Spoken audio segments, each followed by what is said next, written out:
John Douglas, Lord of Balvenie, was the youngest of the 5 formidable Black Douglas brothers, who clashed with King James II of Scotland. Biography. Early life. Balvenie was the son of James Douglas, 7th Earl of Douglas, and his wife, Beatrice Sinclair, daughter to Henry II Sinclair, Earl of Orkney. Of him there is not much on record prior to 1445, when his father resigned the lands of Balvenie, Boham, and Botrefny to him. He is also mentioned as an heir of entail to his brother William Douglas, 8th Earl of Douglas, in 1451 and 1448, in retaliation for English raids upon the towns of Dumfries by Richard Neville, 5th Earl of Salisbury, and Dunbar by Henry Percy, 2nd Earl of Northumberland. Balvenie is said to have ravaged Cumberland and laid the town of Alnwick in ashes. Northumberland, having had his lands plundered, gave chase to Balvenie. Balvenie meanwhile had regrouped with his brother, Hugh Douglas, Earl of Ormond, and on the 23rd of October met Northumberland at Gretna. The following engagement was a decisive victory for the Douglas brothers, known as the Battle of Sark. Northumberland managed to escape, but his son, Lord Poynings, was captured.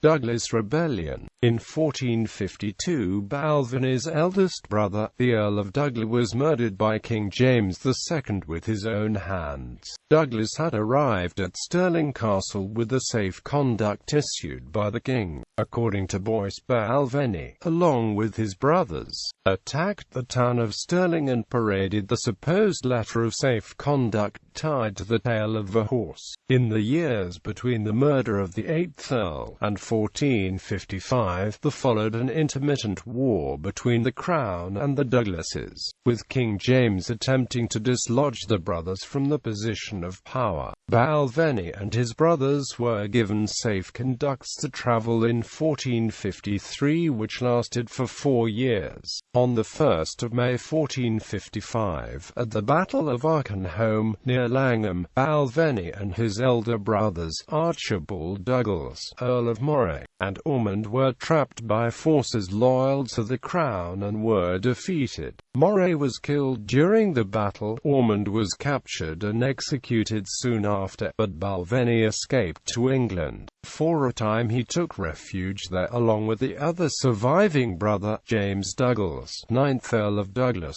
Following the defeat at Arkenholme in the summer of 1455, all Douglas titles were declared forfeit, and the land reverted to the Crown. Balvenie was specifically cited as having helped his mother fortify the Douglas castle of Abercorn against the king. Balvenie, Douglas and the mother were outcast from Scottish society for their treasonable dealings with the English. Return to Scotland and death. Following the death of King James at Roxburgh Castle in 1460, Balvenie returned to Scotland with his brother after being granted an annuity by the English king of £100 from the revenues of the customs of Southampton and other places. In an attempt to foment further rebellion by John of Islay against the Scottish crown, the brothers ratified the Treaty of Ardtornish, Westminster, on behalf of the English with the Lord of the Isles. For his part in these negotiations, the Scottish Council of Regency put a price upon Balvenie's head of 1,200 merks. In 1463, Balvenie was again in Scotland trying to raise men to the Douglas standard, but was captured by members of the Scots of Liddesdale. He was taken to Edinburgh, where he was incarcerated for 12 days before being beheaded.